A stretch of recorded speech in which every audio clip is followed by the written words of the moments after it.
दो everybody. Today we are going to learn some advanced modal verbs. So modal verbs आप सभी को अच्छे से पता है कि क्या होती हैं। कैन, कुड, में, माइट, शुड, वुड, ये सब होती है आपकी। अब एडवांस्ड मॉडल वर्ब्स में हम क्या पढ़े ऐसा, देखिए आपको सबसे पहले तो ये वर्ड एडवांस्ड जो है इसके बारे में बता दूं। ऐसी मॉडल वर्ब्स जो थोड़ी बेसिक से हटके हो, नेक्स्ट लेवल की हो। जैसे मैं बात करूं वुड की, मैं बात करूं वुड से बनने वाले वुड बी की।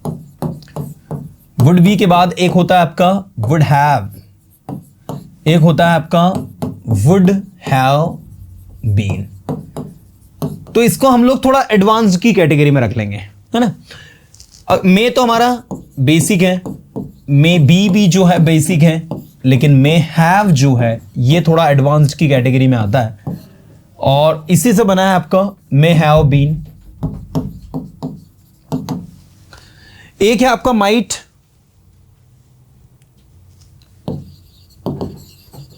माइट से बना है आपका माइट बी।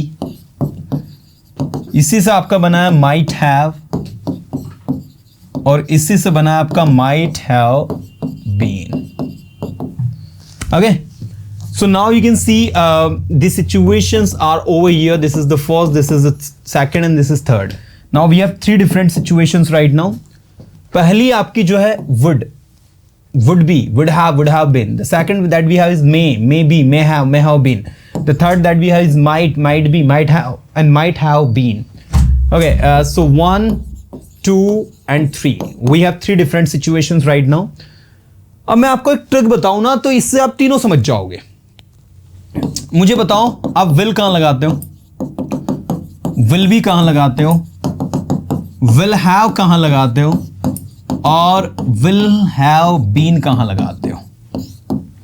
जहां जहां आप will लगाओगे वहां आप might, may और would लगाओगे। जहां जहां will भी लगाओगे वहां आप might भी, may भी और would भी लगाओगे। जहां जहां आप wherever you use will have, you have to use might be, may be और would have, of course will have been, may have। तो मैं आपको इनकी मदद से, will की मदद से, फ्यूचर टेंस की मदद से ये सारे के सारे आपको विद इन 5 मिनट समझा दूंगा। पहला तो ये हो गया, एक टेक्निक में ये पढ़ाने वाला हूं आज के सेशन में आपको। दूसरा मैं आपको आज बताऊंगा कि कुड हैव, शुड हैव ये कैसे यूज होते हैं, ठीक है ना। बहुत सारे स्टूडेंट्स के दिमाग में कुड हैव और शुड को हैव को लेकर भी बहुत सारी मिसकंसेप्शंस हैं, तो वो कैसे काम करती हैं। कुछ लोगों ने तो शुड हैव बीन भी पढ़ के बैठे हैं, सर वो ये एक नई चीज क्या है, सर मस्ट हैव बीन क्या है, सर मे हैव बीन क्या है, ऑट टू हैव क्या है। तो ये भी देख लेंगे, सब देख लेंगे, कुछ नहीं छोड़ने वाले हैं, सब कुछ पढ़ेंगे। तो सबसे पहले आप मुझे बताओ आप क्या लिखते हो इंग्लिश में जब आप किसी से बात करते हो। आप कहते हो कि मैं कॉलेज जाऊंगा, तो आप क्या कहते हो, I will go to college. आप इसको कहां यूज करते हो, विल को, फ्यूचर में। ऐसे ही देखो कि अगर आप किसी से कहो कि रवि कहां है, तो आपने रवि कल कहां होगा, तो आपने कहा रवि तो कल कॉलेज में होगा। ये किस में बोला आपने, फ्यूचर में, है ना, या आपने फ्यूचर में बोला। ऐसे देखो will be plus ING with verb plus object. मैंने कहा कल तो रवि है ना क्रिकेट खेल रहा होगा भैया, tomorrow Ravi will be playing cricket. ध्यान से सुनना, जहां ले जा रहा हूं वहीं जाना। Ravi will be playing cricket tomorrow, कल रवि क्रिकेट खेल रहा होगा और कल रवि बिजी होगा। दोनों सेंटेंस फ्यूचर के। अब अगर मैं जहां विल बी लिखा है on the place of will be मैं मे बी लगा देता हूं। विल बी की जगह मैं क्या यूज कर देता हूं, मे बी यूज कर देता हूं। मैंने कहा subject may be plus object, शायद होगा, शायद वो अभी घर पर होगा, he may be at the home now. शायद आप बिजी होंगे इसलिए मेरा आपने कॉल रिसीव नहीं किया। यू मे बी बिजी, अगर पास्ट में है तो you might be busy, that's why you did not receive my call when I called you, you know. So you may be busy, शायद आप बिजी होंगे, शायद वो अभी घर पर होगा, he may be at the home, शायद आप स्कूल में होंगे, you may be in school, शायद वो घर पर होगा। मुझे लगता है सस्ता होगा, I think this may be cheap, this may be cheap. तो this is the thing actually. तो जब कोई चीज होगी उसके बारे में संभावना बता रहा है, पॉसिबिलिटी, तो मे बी आ जाता है। ऐसे ही देखो, जब कोई काम शायद हो रहा होगा, क्या कहा हमने, थोड़ा ध्यान दीजिएगा। मैंने कहा आपकी ममा कहाँ है, आपने कहा my mother she may be walking in kitchen, my father he may be watching news, my grand mother she may be reading news paper, you know. So my grand mother may be reading news paper, मतलब मेरी दादी news paper पढ़ रही होंगी। My father may be watching TV, मेरे पापा जो है टीवी देख रहे होंगे। My mother may be working in kitchen, मेरी ममा किचन में काम कर रही होंगी। My sister may be using cellphone, मेरी सिस्टर जो है सेलफोन चला रही होंगी। तो जो काम एक्चुअल में अभी हो रहा है और उसके बारे में आप संभावना बता रहे हो कि ऐसा हो रहा होगा। मैंने कहा रोहित कहाँ है, आपने कहा शायद वो क्रिकेट खेल रहा होगा बाहर। क्या कहोगे? I think he may be playing cricket outside, just go and check, just go and see, he may be playing cricket. So this is the way to work, right? हाँ, सेकेंड इंपॉर्टेंट थिंग्स कि आप में से कुछ student ये भी comment करके पूछते हैं सर विल बी तो ठीक है, सर शैल क्या है फिर? सो हमने तो शैल भी पढ़ा है। तो मैं अपने प्रीवियस सेशन में भी ये बात 1000 बार बता चुका और एक बार फिर से बताऊंगा कि शैल जो है पहले मॉडर्न इंग्लिश में आई और वी के साथ यूज होता था। पहले प्रीवियस जो पुरानी इंग्लिश है उसमें, बट आज मॉडर्न इंग्लिश में हम सभी के साथ में विल लगाते हैं, शैल नहीं लगाते हैं। शैल भी एक ऐसी हेल्पिंग वर्ब है जो पास्ट टेंस, जो कि फ्यूचर टेंस के लिए यूज होती है। ठीक है, तो ये थोड़ा सा ध्यान देना।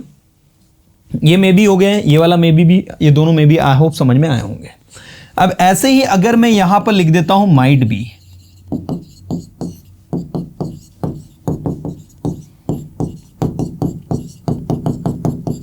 शायद ही होंगे, कम संभावना के लिए, और पास्ट में कहीं कोई संभावना आप बताए। जैसे मैंने कहा यार ये पेन सस्ता होगा तभी तुमने इतने सारे खरीद लिए, this pen might be cheap that's why you have purchase so many pens. तो पास्ट की संभावना बता रहा हूं मैं। जैसे मैंने कहा कल तुम बिजी होंगे, yesterday you might be busy that's why you did not receive my call।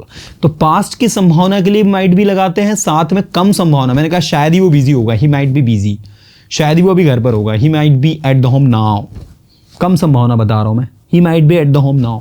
शायद ही वो अपनी स्कूल में होगा, he might be in this school now. शायद ही वो अपने दोस्तों के साथ होगा इस टाइम पर, बिकॉज 8 o'clock हो गया ना, it's 8 o'clock now, he might be with his friends now, I don't think he might be with his friends, मुझे लगता है कि वो उसके दोस्तों के साथ हो, लाइक, तो कम संभावना है तो माइट बी। ऐसे ही शायद ही वह अभी खाना खा रहा होगा, कम संभावना है, तो he might be eating food now.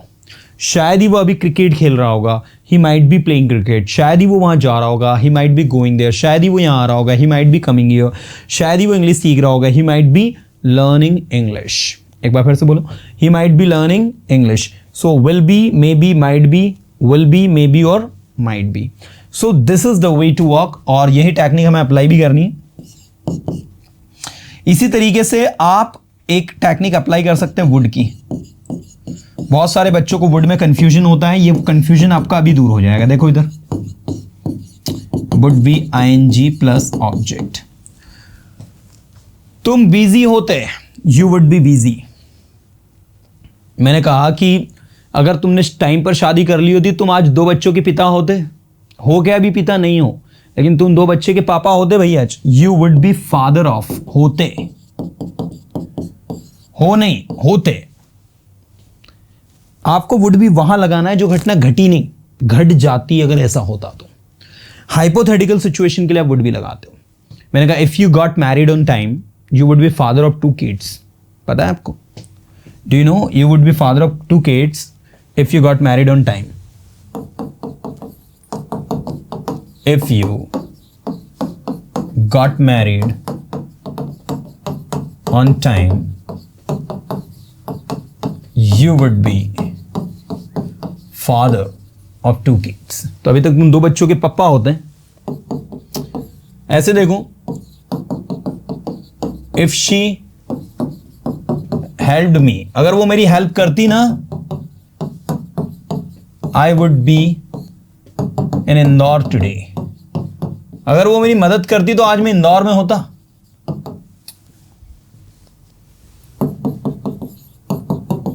If you were here, यदि आप यहां होते तो आप मुझे गाइड करते हैं, you would guide me। Guide कर रहे हो क्या? नहीं, करते गाइड। तो ऐसी सिचुएशन जो एग्जिस्ट नहीं करती उसके लिए वुड बी लगता है। अब ऐसे ही देखो, रहे होते, रहे होते कैसे? जो काम हो रहा होता। ध्यान देना, मैंने कहा यदि इफ, इसी को ले लो, इफ शी हेल्प्ड मी, अगर उसने मेरी हेल्प की होती तो I would be living in Indore, I would be living in Indore today, तो आज मैं इंदौर में रह रहा होता। Okay, if they were my friends, यदि वे मेरे दोस्त होते, वे मेरी मदद कर रहे होते, they would be helping me, they would be helping me, वो मेरी हेल्प कर रहे होते। ठीक है, if they were my friend they would be helping me, अगर वो मेरे दोस्त होते। हाँ जी, रिग्रेट वाली फीलिंग तो नहीं कहते हैं हम इसको, हाइपोथेटिकल सिचुएशन के लिए कहते हैं।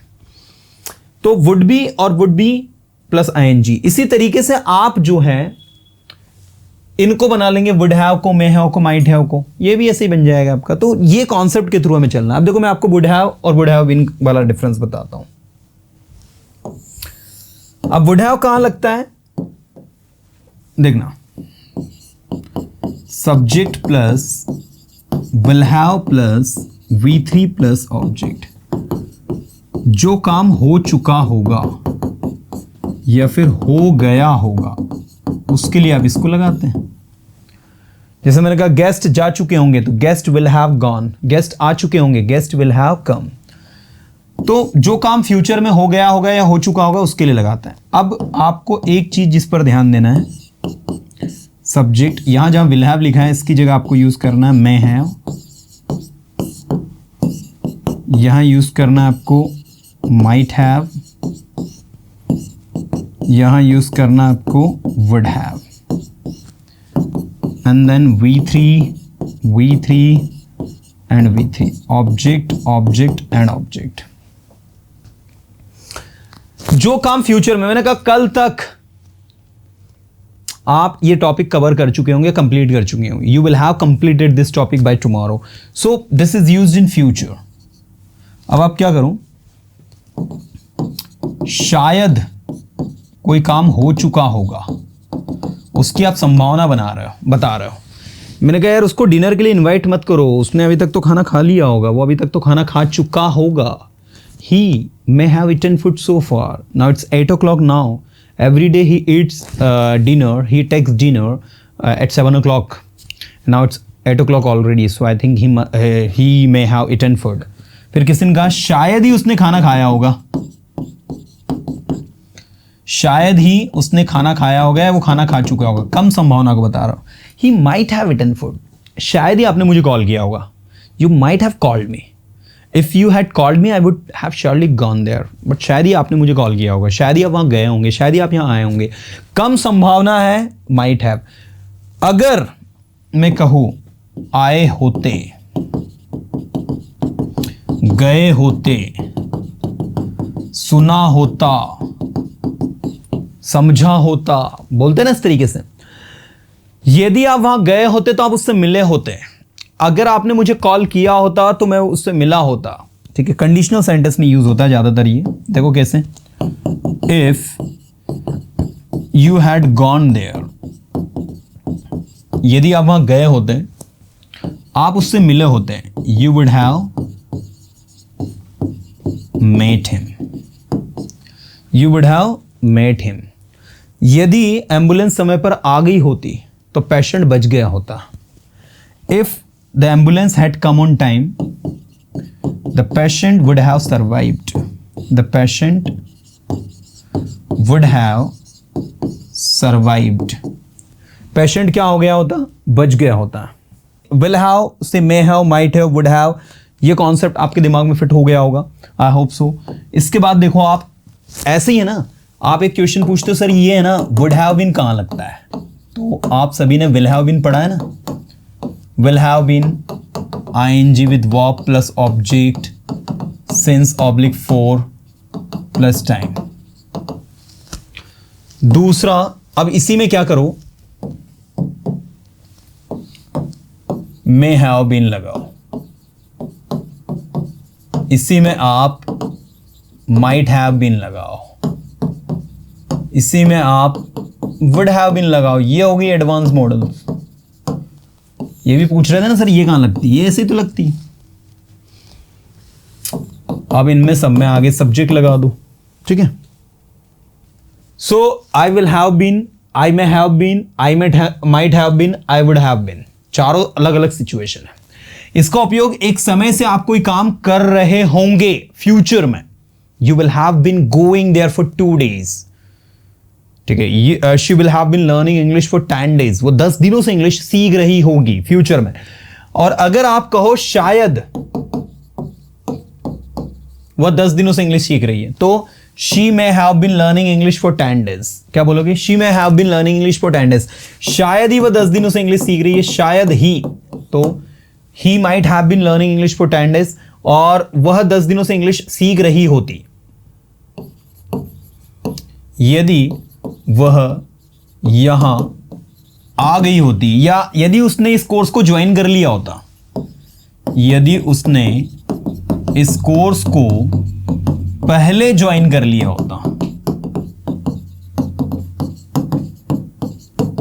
होता, ठीक है, तो वह 10 दिनों से इंग्लिश सीख रही होती। Getting everyone? यदि उसने इस कोर्स को पहले ज्वाइन कर लिया होता तो वह 10 दिनों से इंग्लिश सीख रही होती। अब यहां देखो आप क्या है concept, if he had joined this course earlier, joined this course earlier, if he had join this course earlier, ठीक है, यदि उसने कोर्स को पहले ज्वाइन कर लिया होता, ओके, तो वह 10 दिनों से इंग्लिश सीख रही होती। तो ही की जगह शी कर देना, she would have been learning English for 10 days। अभी सीख नहीं रही है वो, पॉसिबिलिटी आप ये कर रहे हो कि वो सीख रही होती 10 दिनों से इंग्लिश। आप 2 महीने से यहां आ रहे होते, आपको पता है अगर आप पहले एडमिशन ले लेते तो आपने 2 महीने क्लास भी कंप्लीट कर ली होती, लेकिन नहीं कर पाए। तो इस तरीके से जो फील को देता है उसके लिए आप इनको यूज करते हो। और भाई कॉन्सेप्ट वही है, पैटर्न वही है, स्ट्रैटेजी वही है, इसके जैसे जितना बनाना चाहो बना लेना, ठीक है ना। अब इसके बाद देखो, मैं अभी ऊपरी तौर पे पढ़ा रहा हूं, अभी प्रैक्टिस भी करवाऊंगा, ऐसा नहीं है। देखो नेक्स्ट आपको मैं बता रहा हूं, कुड हैव और सॉरी कुड और कुड हैव में अंतर क्या है, ध्यान देना सारे स्टूडेंट, ये भी हमारा इसी का हिस्सा है। कुड का मतलब भी होता है सकता था, और कुड हैव का मतलब भी होता है सकता था। नाउ द क्वेश्चन अराइजेस कि what is the difference between this two, इन दोनों में क्या डिफरेंस है, कि आपको कुड और कुड हैव को कैसे यूज करना है। जैसे मैंने कहा she could speak Marathi when she was in Maharashtra। Maharashtra को शॉर्ट फॉर्म में AMH लिख रहे हैं हम, ठीक है ना। वो मराठी बोल सकती थी जो वो महाराष्ट्र में थी, बट नाउ, लेकिन अब she can't speak as she is living in Indore now। लेकिन अब वो नहीं बोल सकती क्योंकि अब वो इंदौर में रह रही है बहुत समय से, है ना। सो अब आप देखो यहां पर she could speak, जो काम कर सकते थे, आप में करने की काबिलियत थी, उसके लिए could लगता है। जैसे आपने कहा जब मैं 10th में था ना, मैं किसी भी टॉपिक पर बोल सकता था। I remember when I was in 10th I could speak on any topic, मैं कुछ भी कर सकता था, आई कुड डू एनीथिंग, मैं कुछ भी पढ़ा सकता था, आई कुड टीच एनीथिंग, मैं कुछ भी उसके लिए कर सकता था, I could do anything for him, मैं अपने दोस्तों के लिए कुछ भी कर सकता था, I could do anything for my friends. तो आप जब किसी कार्य को कर सकते थे, वो करने की आप में काबिलियत थी, उसके लिए कुड लगता है। लेकिन कुड हैव लगता है रिग्रेट के भाव के लिए, पछतावे के लिए। जैसे मैंने कहा कल आप यहां आ सकते थे लेकिन आप नहीं आए। Yesterday you could have come here. Yesterday you could have called me. कल आप मुझे कॉल कर सकते थे। Yesterday you could have called me for help. कल आप मुझे मदद के लिए कॉल कर सकते थे, But you did not call me. लेकिन आपने मुझे कॉल नहीं किया। आप वहां जा सकते थे, क्या कहोगे? You could have gone there. You could have gone there. आप वहां जा सकते थे, आप उसकी मदद कर सकते थे। You could have helped him. Rohit यहां आ सकता था, Rohit could have come here. Rohit could have come here. Rohit English पढ़ा सकता था, Rohit could have taught English. मैं आपको ये टॉपिक पढ़ा सकता था, I could have taught you this topic. लेकिन मैं नहीं पढ़ा पाया, but I could not teach. परसों आप है ना इंदौर जा सकते थे, आपके पास टाइम था लेकिन आप गए नहीं। Yesterday you could have gone to Indore but you didn't go, you had time. तो ऐसा काम जो आप कर सकते थे लेकिन आपने किया नहीं, उसके लिए कुड हैव। और ऐसा काम जो आप कर सकते थे पहले लेकिन अब नहीं कर सकते, उसके लिए। तो कुड और कुड हैव में बहुत बड़ा अंतर है। मैं सेंटेंस लिखता हूं, मुझे बताना कि वो कुड में बनेगा कुड हैव में बनेगा। कमेंट करके बताऊं, देखते कितने लोग सही बनाते हैं। कल रात आप अपना काम पूरा कर सकते थे लेकिन आपने नहीं किया। सेंटेंस देखकर बताओ कि किस में बनना चाहिए, कुड या कुड हैव में। दूसरा, जब मैं 10 साल का था मैं तेज दौड़ सकता था। इन दो सेंटेंसेस में एक सेंटेंस कुड में बनेगा, एक कुड हैव में बनेगा। आपको बताना है कि कौन सा कुड में बनेगा और कौन सा कुड हैव में बनेगा।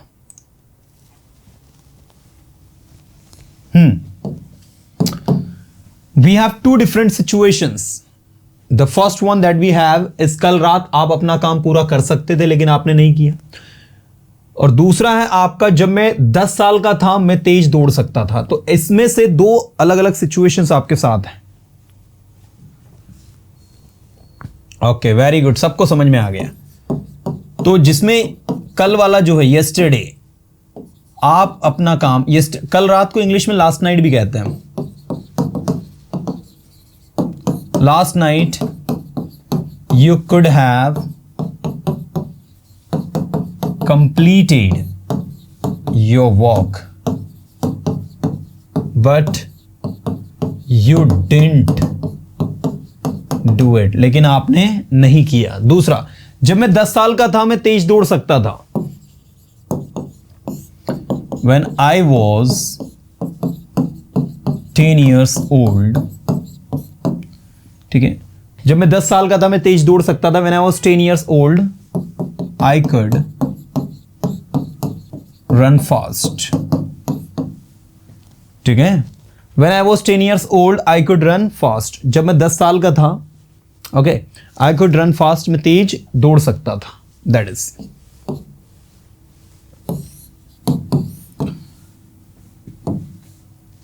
अब आप देखो ये किस तरीके से आपका वर्क कर रहा है, क्या पैटर्न है, क्या स्ट्रेटजी है, और किस तरीके से हम लोग बना रहे हैं चीजों को। Yes, that is the way to work.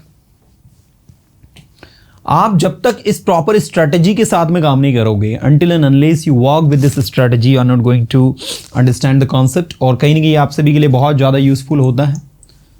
तो इस टेक्निक के साथ काम करना, यह आपका कुड और कुड हैव के बीच में अंतर है।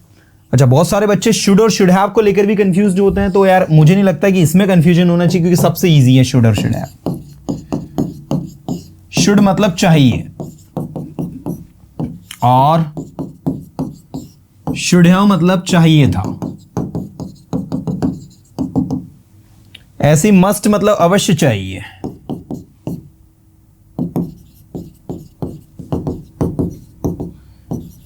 और मस्ट हैव मतलब अवश्य चाहिए था।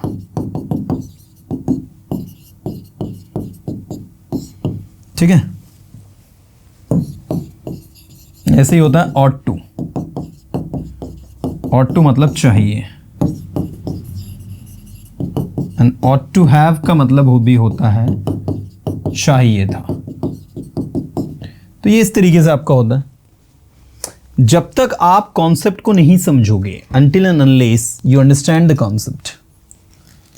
मैंने कहा शुड चाहिए, शुड हैव चाहिए था। मैंने कहा आपको सुनना चाहिए, should have listen, you should listen. आपको सुनना चाहिए था, यू शुड हैव लिसन। दूसरी इंपॉर्टेंट चीज कि इन तीनों में ना V3 लगता है, ये ध्यान रखना है। इसमें भी V3 लगाना है, इसमें भी V3 लगाना है, और इसमें भी V3, V3 और V3।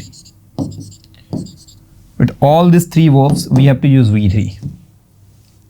तीनों में V3 लगाएंगे। You should have gone there, आपको वहां जाना चाहिए था।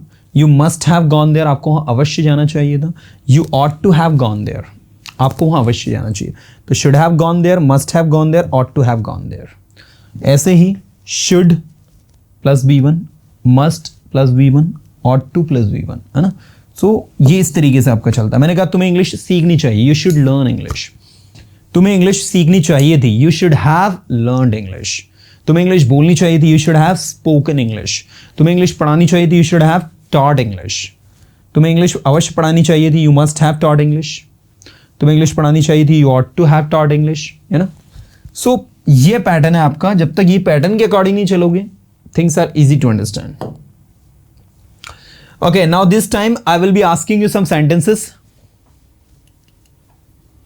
हाँ, एक और चीज देखो, मैं आपके सामने दो सेंटेंस लिखता हूं। यस्टरडे, आप खुद समझ जाओगे कि किसमें मस्ट हैव का मीनिंग क्या निकल रहा है। Yesterday you must have gone there. और दूसरा देखो,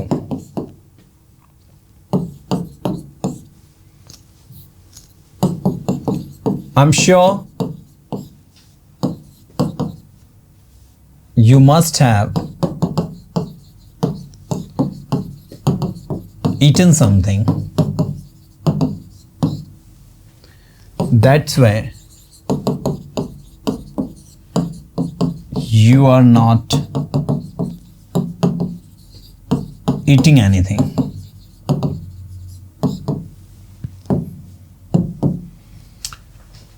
दोनों सेंटेंसेस को ध्यान से देखो, दोनों में मस्ट हैव लगाए, यहां भी मस्ट हैव लगाया, यहां भी मस्ट हैव लगाया, यहां पर V3 लगाया, यहां भी V3 लगाया। लेकिन आपको जान के हैरानी होगी कि एक मस्ट हैव का अलग मीनिंग है और दूसरे मस्ट हैव का अलग मीनिंग है। अब आपको देख के ये बताना किसका मीनिंग क्या निकल रहा है। पहले वाले का मीनिंग निकल रहा है कि कल आपको वहां निश्चित ही जाना चाहिए था, जाना चाहिए था। ठीक है, और दूसरे का मीनिंग निकल रहा है आई एम श्योर, निश्चित ही आपने कुछ खाया होगा। ओके, इसीलिए दैट्स वाई लगा कंजंक्शन, इसीलिए you are not eating anything, इसीलिए आप कुछ खा नहीं रहे हो, अभी आप कुछ खा नहीं रहे हो। तो जब बात पास्ट में कहीं मस्ट हैव लगा दिखे ना, तो उसका मतलब ही चाहिए था निकलेगा, और प्रेजेंट में कहीं लगा मिले तो इससे आप इस चीज को समझ लीजिएगा। ठीक है ना।